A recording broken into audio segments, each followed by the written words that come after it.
હાસ્ય એટલો જ સાથ ગોરડકાવાળા હનુમાન દાદામાં છે, એટલો જ ભાવ ભંડારીયાવાળા હનુમાન દાદા. એટલે એક સમય એવો થયો ડિપ્રેશનમાં આવી ગયો, એટલે ભંડારીયાવાળા હનુમાન દાદાના દર્શન કરવા ગયો અને અંદર મહારાજ બેઠા હતા, બ્રાહ્મણ બેઠા હતા અને હનુમાન દાદા પાસે ભંડારીયાવાળા દાદાની પાસે બેઠી અને એક દાદાને કીધું, દાદા મેં મારા જીવનમાં કોઈ દિવસ કોઈનું ખરાબ નથી કર્યું. મારા પગની નીચે કીડી મરી જાય તો આખો દિવસ મને વિચાર આવે કે મારા પગની નીચે કીડી મરી ગઈ તો હું કોઈનું બગાડતો નથી, તો મારી સાથે આવું કેમ થાય છે?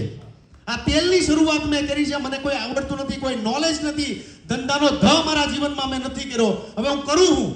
તો અંદરથી હનુમાન દાદાની મૂર્તિ છે ને એની સામે હનુમાન દાદા મને અંદરથી કહે છે કે જે તેલ મને ચડતું હોય અને એનો ધંધો તું કરતો હોય ને તો તારું ગાડું હું ઊભું ન રહેવા દઉં વાલા.